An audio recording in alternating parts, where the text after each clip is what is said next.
extra sensitive because I got a headache. I'm getting sick. Let's uh let's hope that I got coronavirus and it kills me. The guy I'm staying with is awake now, so I'm gonna take these off. It's gonna hurt, but I'll probably put them on in a little bit if it gets too much for me. It's my welding goggles. It's still downloading um, the video that's got me and Tim Beeson texts.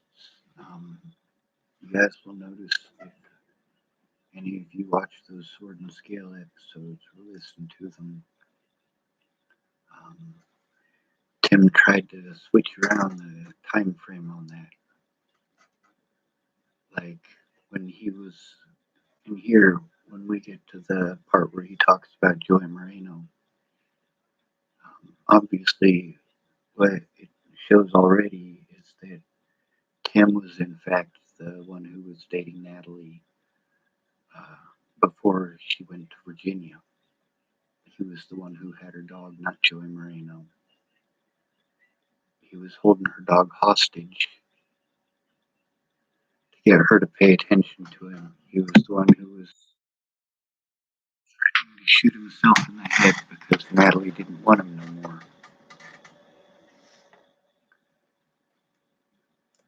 I was punished by a lot of people's slander, a lot of people who were playing hit games, and I gotta be able to show that in court. I literally had to break the law to try to force law enforcement to take a look at it, and you got no idea how difficult that is when you got to try to turn it into law enforcement that's got a history of abusing you.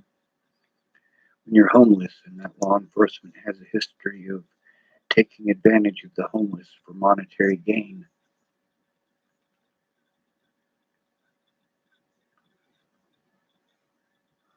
God, my head is going to explode. Um, I'm probably not going to be able to sleep. Um,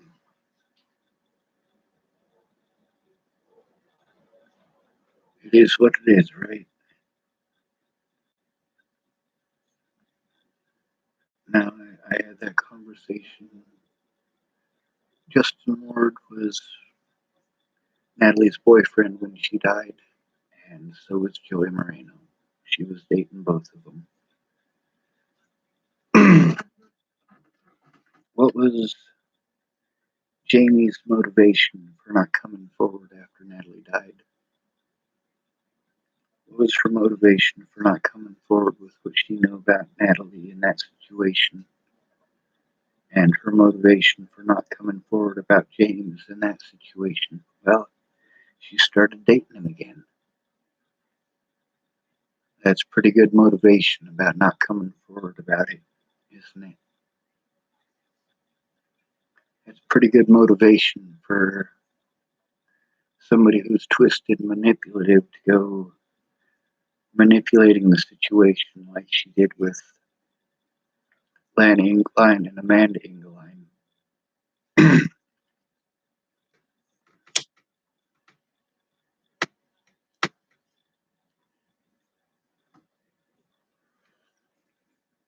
I wonder if Justin Ward knew that Natalie was dating Joey Moreno.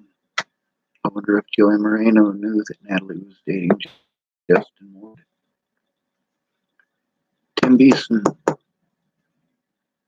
when this gets done downloading anyway, you'll be able to see that Tim Beeson was the one who, at first he tries playing it off.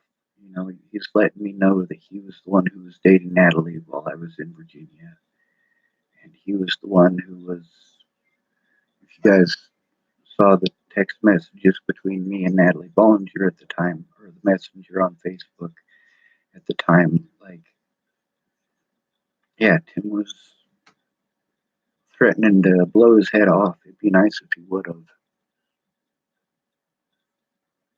Anybody who's going to stick his dick in a 14-year-old girl when he's a grown-ass adult's got some pretty serious fucking issues.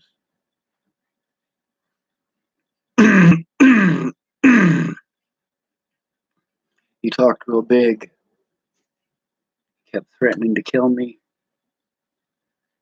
You know, I didn't call the cops on him for threatening to kill me. I called the cops on him for not following through with Natalie when she was threatening to call the cops on me.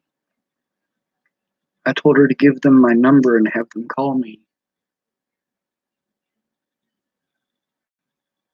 They never did. They never fucking did. Meanwhile, I had to go through hell. Her sister don't fucking care. Her sister don't fucking care that all of this started over her and her sister fighting over a boy. I don't give a fuck who that boy was. I shouldn't have been punished for it.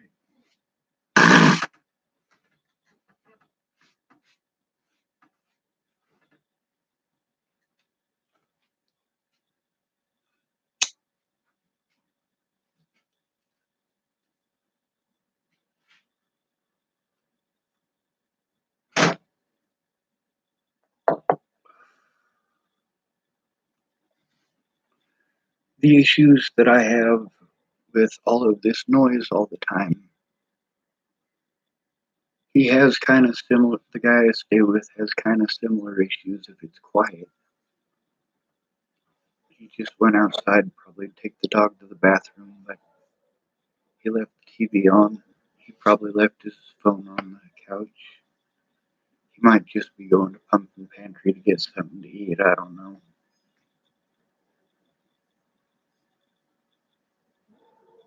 He's watching Scrubs. Scrubs is better than most of that other stuff he was watching. It's still drama, and I don't see any fucking place for that, but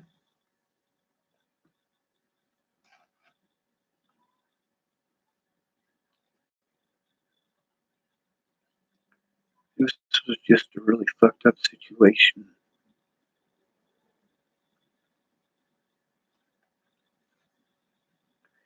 Jamie knew that she couldn't manipulate me by herself, so she used her son to do so. It was a pretty fucked up thing to do.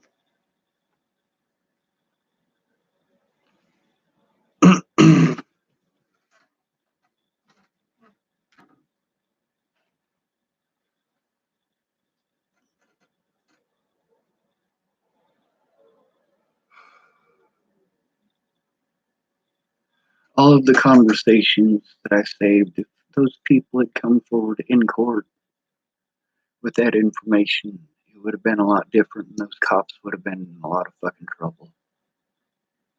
If Miss Peaches and Mandy Hughes and Todd Ryan case had written it down and shown up in court, it would have been a lot fucking different. If Carl Rogers had written a statement about that stuff and Katie Cahill had done so, it would have been a lot fucking different. And a lot of people have said, you know, you recorded that shit, why don't you just fucking send that stuff to the attorneys? Well, for starters, I didn't record any of that. It's pretty windy out. I didn't record any of that stuff. I had to flee the state of Colorado so I wouldn't be abused by police for things I didn't do.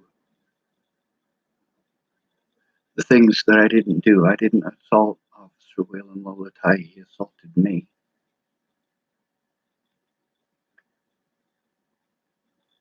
If you guys had heard the body camera footage,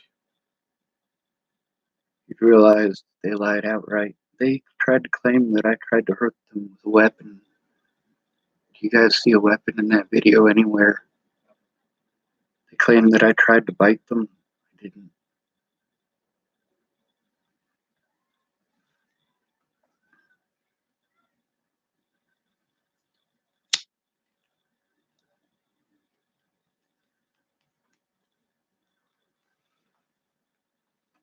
So the video I gotta record after this one, and it'll probably take 2 to 3 hours for it to download too. It'll show where he tries to change his story and blame everything on Joy Moreno. Obviously, Joy Moreno was the current boyfriend at that time. Tim Beeson was already at her life. Now he tried to claim in Sword and Scale what? That he was dating Natalie at this time.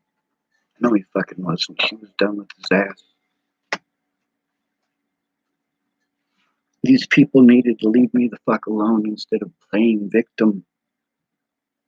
I had a fucking panic attack while dehydrated there in fucking Virginia. I just needed them to leave me the fuck alone.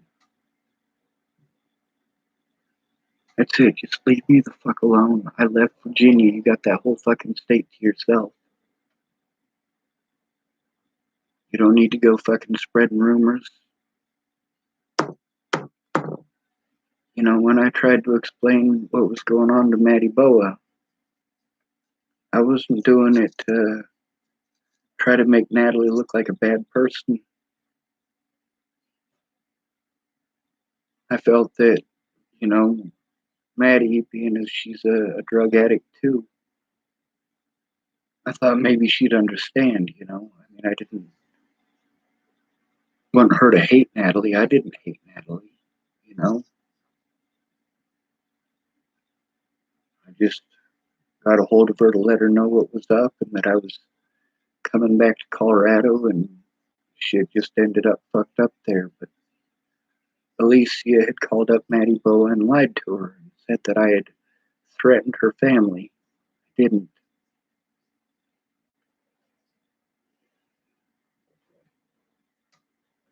You know, while I was in Virginia, I was thinking about fucking hanging myself outside of her mom's house. I really was. I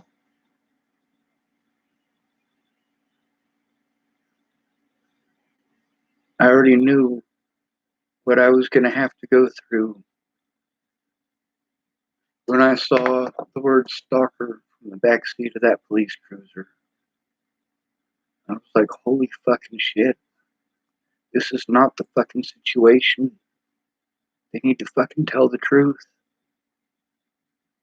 The way the cops treated me, the fact that they didn't take a police report from me, the fact that they dropped me off at the hospital, they promised me they weren't going to tow my vehicle, and they did. So I was stranded there in Virginia.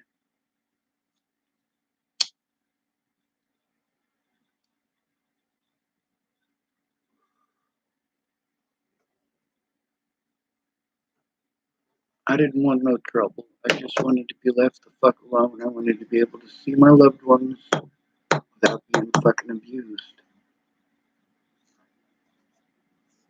And it started off as, you know, I heard you fucking stalked some girl in Virginia. I already proved that I didn't. And then it was, I heard you fucking threaten some girl in Virginia and her family, and I fucking didn't.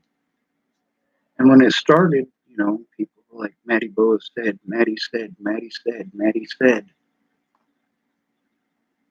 Some girl.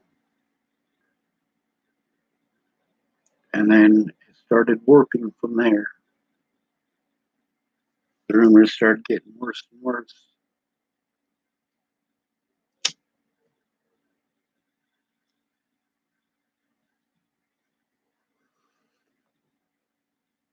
Them phone calls that I was getting before Tim Beeson fucking was getting hold of me on the internet. It was some dude fucking claiming he was a big Billy badass biker and he was gonna this and he was gonna that and he was Natalie's boyfriend and so on and so forth. I'm like, fuck. You know, I'm dealing with this fucking asshole, and when he got a hold of me again, I'm pretty sure that the guy that I was talking to on the phone that was calling me and being an asshole was Tim Beeson. I was pissed off, Natalie was giving my phone number out, and I had fucking people harassing me on fucking my email address. And it turned out later, I found out that was some fucking dummy site.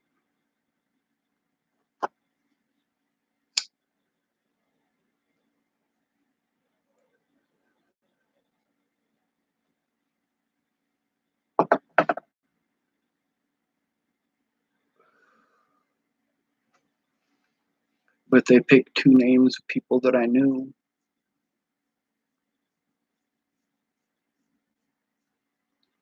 Riley Johnston and Casey Smith.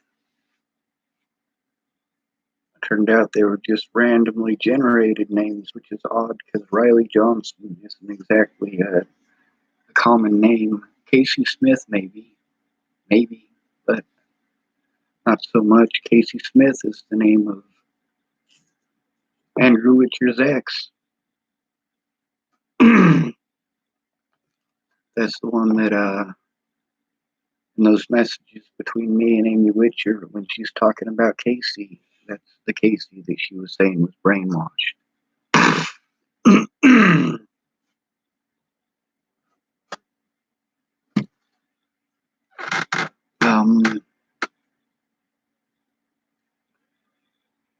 The guy that I'm staying with, when it's quiet, he has too much going on in his head, and he has to drown it out with something. He tries to distract himself. And a lot of people, this is a whole different level of that shit. It is.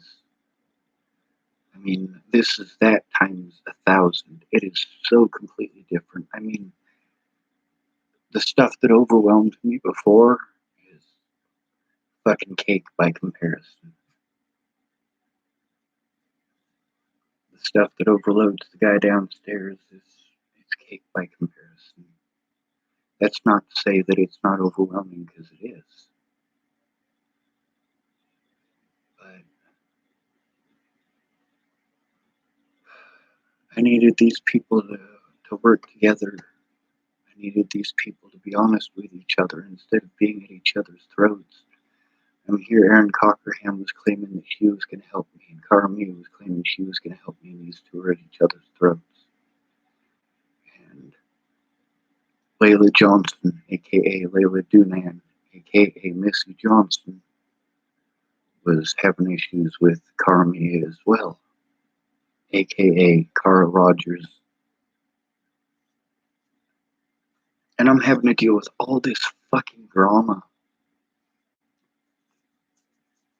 And then I'm trying to work together with Shannon Alvarado, and also trying to work together with Shelley's friend, Kara Johnson, a.k.a. Kara Miles, a.k.a. Shannon sent me, she retook the shots from Facebook of what this Kara Johnson Miles lady had said to her, and she's got a different last name again. A lot of these internet people, they keep doing that. They have an account. They're not really the person they're claiming to be. And when they get busted, they block the person that busted them, and then they change their name to something else. But because Kara Johnson Miles used the name Kara Miles on my court paperwork, I got a feeling that might be her real name. But when Shannon Alvarado realized that I was talking to that Kara Johnson Miles lady, she's immediately like, hey, Sean, I recognize that name. Here's what's going on. She's fucking slamming your name in these Natalie groups. She's just pretending to be your friend. And Shannon needed to write that down. Now, I got it in conversations with her that are on this very same YouTube. So, I mean, it's not like it's a complete loss. But the thing is that, pardon my farting, if she'd written that down like I asked her to, If she'd have come forward about it like I asked her to, if she'd have spoken out like I asked her to, it would have made a big fucking difference, wouldn't it have? It would have shown what this woman was up to. But instead of showing it to the whole world, like the Bollingers were doing with just little bits and pieces that they could try to twist to make me look like some sort of terrible monster, if she'd have come out with it and shown the world what was going on, something that I wasn't able to do, it would have made a lot of difference. And there's a lot of stuff that I didn't post it all out there before I had to break the law. I didn't post it out there because I was waiting for these people to keep their word. I made those phone calls and recorded those conversations when these people had gone so long wasting my time and not keeping their word and just fucking with my head. Oh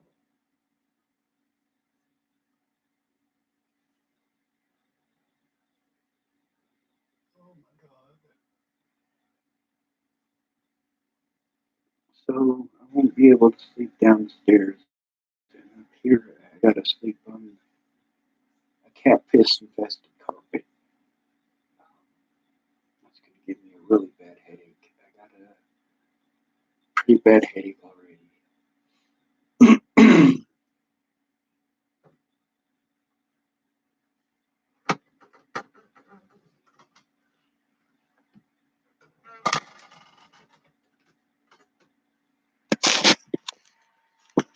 Now with Todd, just finding out today that he's friends with Ted Bollinger, hairstylist. That's pretty fucked up.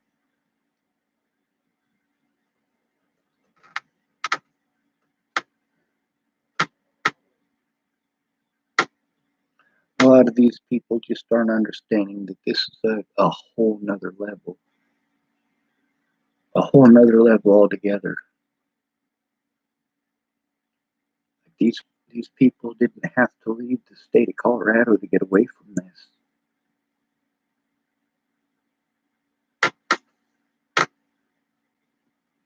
If I go to prison, I'll be killed in there.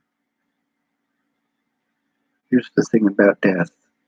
Anticipation of death is worse than death itself. A lot of people are like, well, they're gonna beat you to death. Yeah, yep.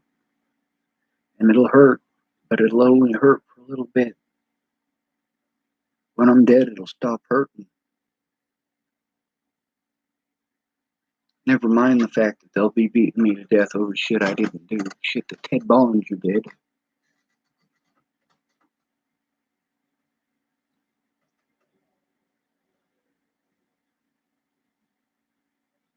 I hope Ted's in prison. I hope he stays there for the rest of his life so he can't harm anyone else. I really do.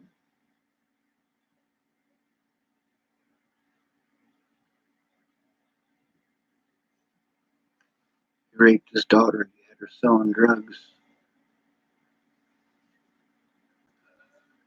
I gotta make some more phone calls, but I also gotta get some sleep. I gotta manage my headache, but I gotta. Oh my God. You see how impossible this is with sensory overload. Like it's. Oh my God.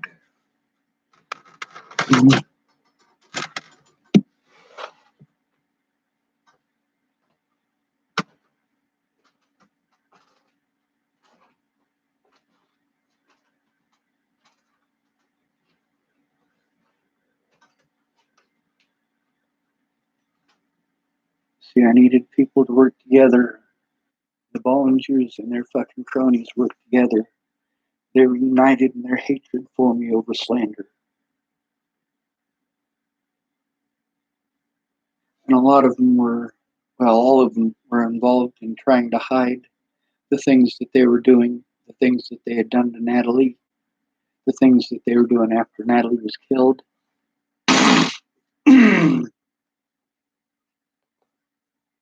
Including threatening and harassing and intimidating my loved ones.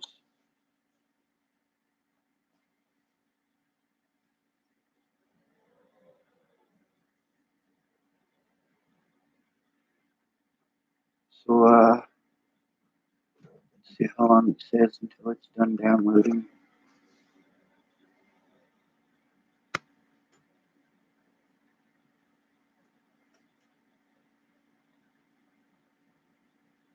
It says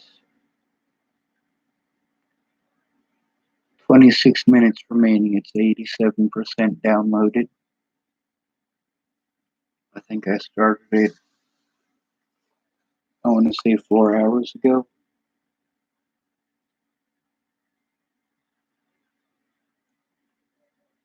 Um, oh my god, oh my god, stop.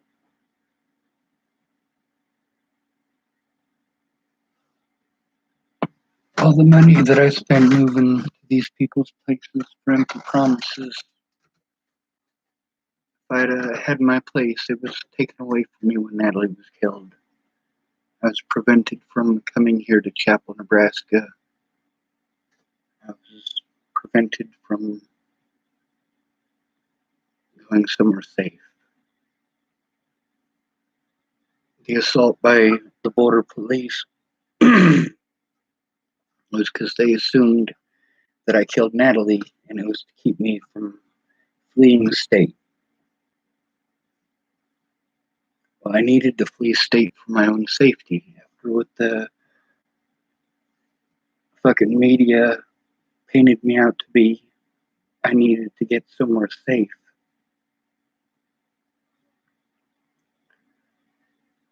I don't want people to beat me up all the fucking time when I can't defend myself. I don't want them to fucking lock me up on trumped up charges anymore. This in and out of jail bullshit. I never should have had to break the law to try to show what was going on. This all should have been out in court.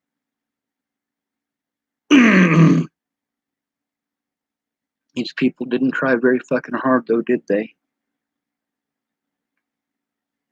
Like Miss Peaches, she said that she'd go in with me,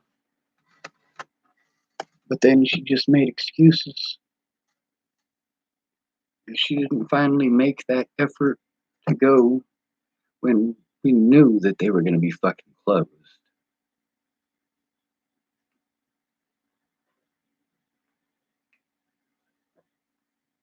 She didn't make that effort until at least July of 2018. 7 months after Natalie was killed. 7 months.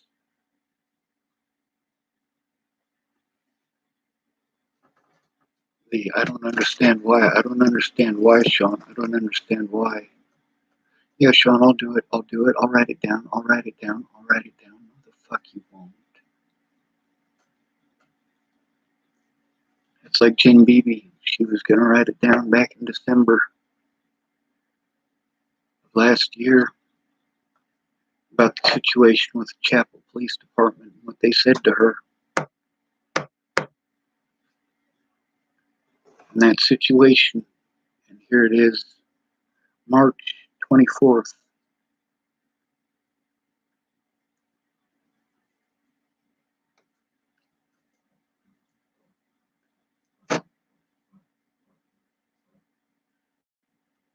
It's 3 months. A little over 3 months since she said she was going to do that.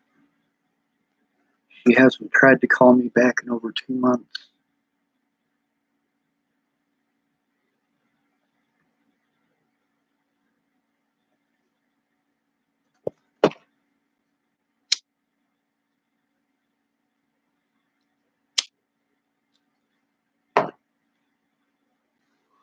People are so busy giving me advice like I'm fucking retarded. Like I haven't fucking tried it 100 goddamn times. Why don't you call this place? Why don't you call that place? Meanwhile, my ability to do that is very limited. In most of these places, I had to try to make phone calls when they weren't there because they were constantly fucking screaming.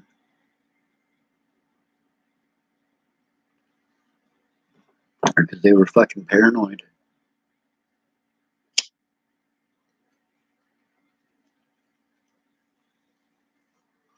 I can't expect Shannon Alvarado to remember shit. She drinks too damn much. Her brain is too soft. That would have been nice to know before I went there, but I had a sneaky fucking suspicion about it. But I thought she was on meth. Turns out she was on alcohol.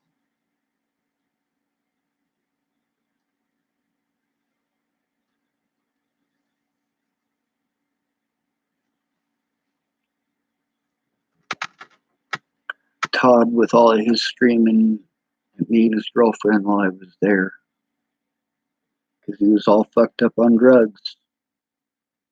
You know, the fact is, he still rescued me from those people. He rescued me from the police.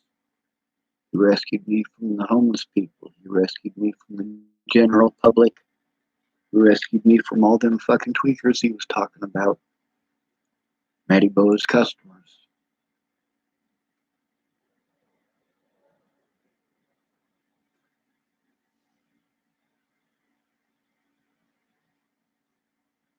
See, it's not just one beating we're talking about. It's a total package. It's the mentally ill thing and the homeless thing. They're homeless, so they must deserve it. He's mentally ill, so he must be wrong.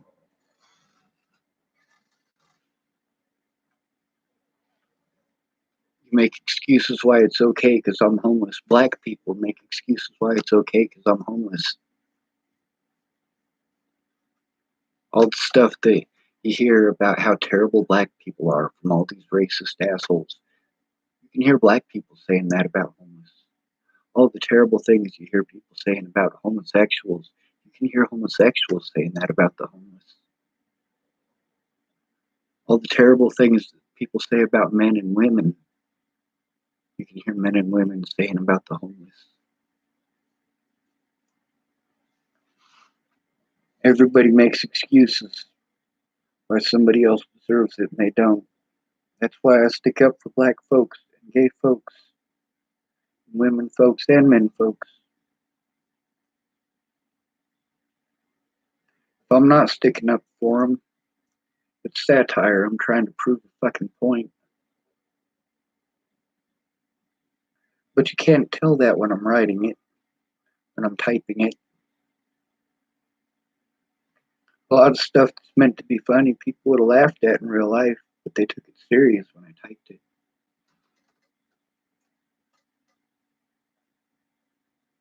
It's because it's not my personality coming through when I type it. It's their insecurities.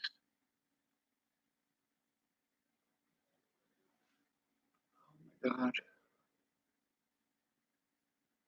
So going through, I gotta post up the rest of the stuff between me and Tim Beeson. I think the message to me and Natalie might be in there. I know I found it at one point today. It's in one of my videos, one of the ones that I downloaded.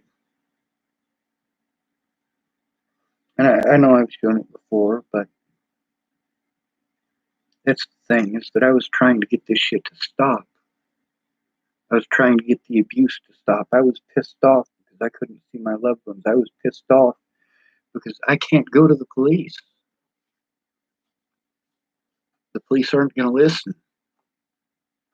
And now they want to play nice because I got a camera on them.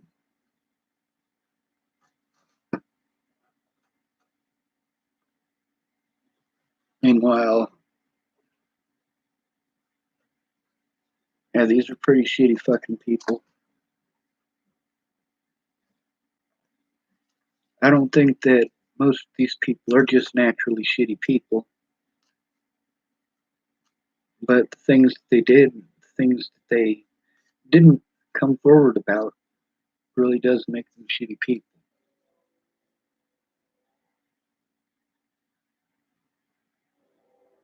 See, like Laura Nelson, she's got her husband.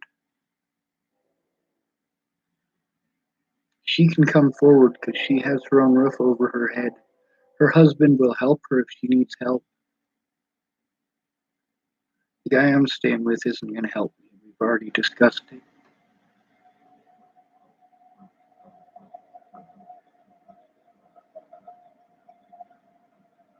He gets overwhelmed too. I can understand that. And I am glad to have the roof over my head. But I need help in person. That lady that I was speaking with in Washington State that I recorded, her conversation is on here about how complicated it was to try to get the police to take a report. And then there's even more about how complicated it was to try to do it over the internet. It never got done. We were trying. And then there was a guy who was there who had a crush on one of the ladies at Starbucks, and he said that he would help me make a report. But he didn't send them my number or my email address or anything like that. He was basically just doing it to try to impress the girl that he had a crush on by saying, hey, see, I tried to help him. But really, he was just feigning helping me.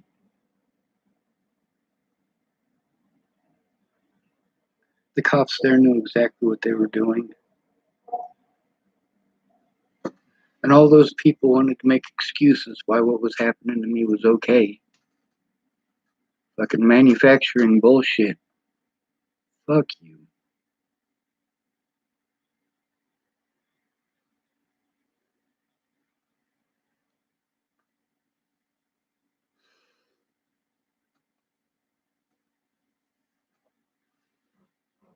Like, I'm so mentally exhausted, I can't remember what it is I was even going to talk about on this video. And that happens to me a lot. It gets worse every day.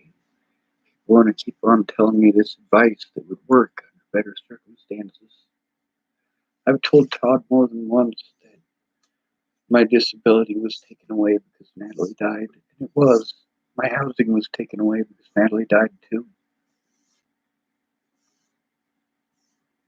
The thing that I was thinking on December 8th, when I was hoping that Ken would keep his word to pay me back, is, hey, if he pays me back, at least I can move back to Chapel where I don't have to put up with this.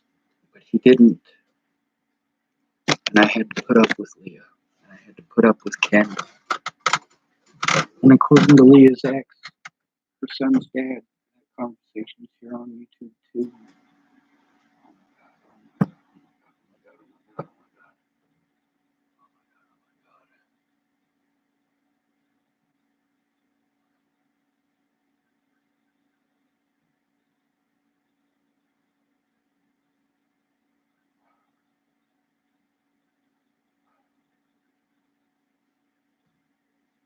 All of those conversations that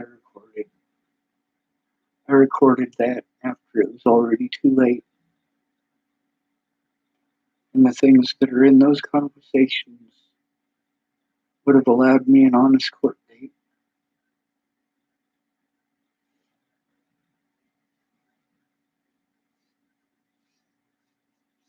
I hope whatever I'm sick with kills me. I really do.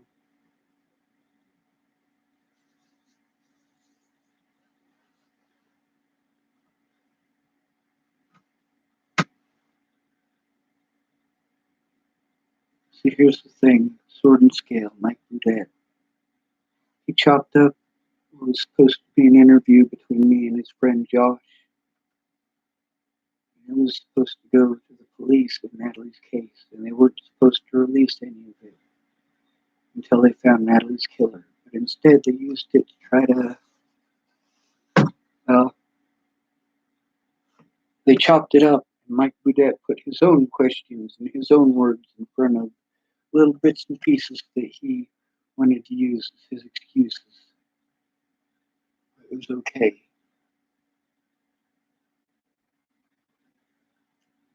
He hates the homeless. He holds that bias, same as many of the police. When Officer Waylon Lolotai was doing that shit to homeless people, made all sorts of excuses for it.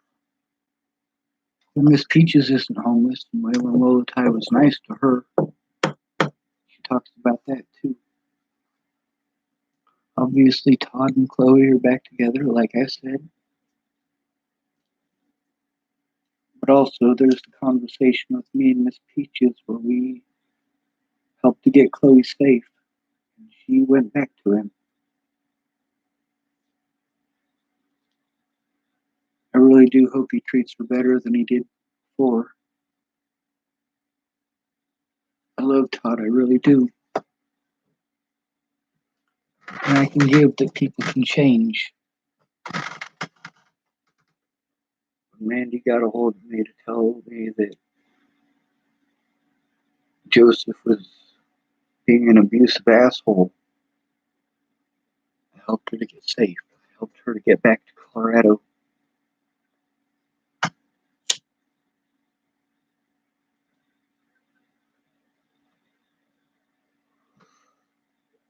I did that from out of state. I called somebody else up, somebody else who was a junkie. My older brother, Rabbit, it's his ex-fiance. Her name's Angela Kurzmal. And those phones had a lot of stuff in them that showed that I was telling the truth about that too.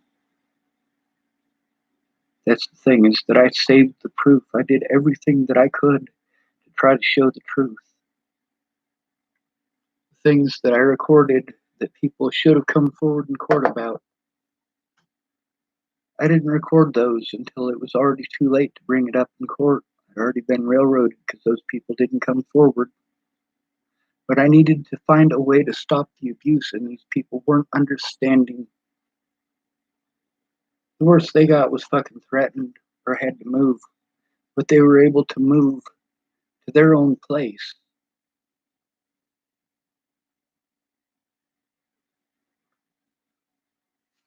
And Miss Peaches said that she had to move over my situation. Maybe she'll change her story. Maybe she'll tell the truth. I don't know.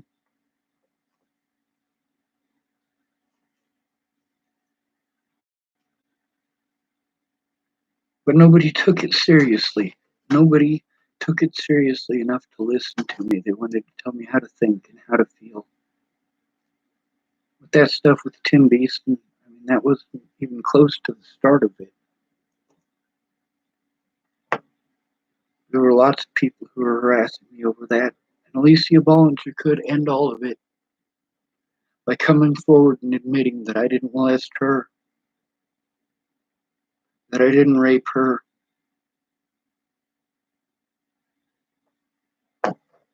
It doesn't fucking matter though, does it? Because I'm still alive.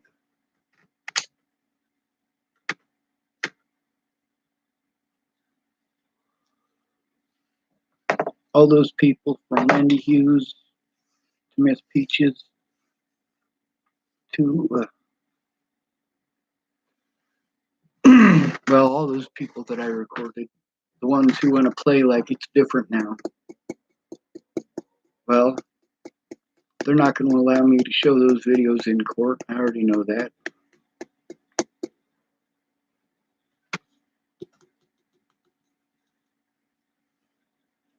But the fact is, if those people would have come forward, would have spoken out when it made a difference,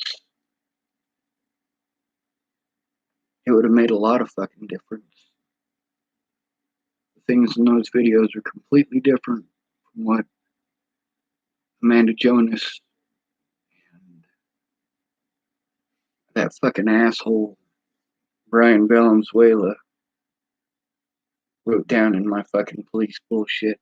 The stuff that Shannon Alvarado and I talked about in those videos were a lot different from what Kara Johnson Miles said in my court bullshit.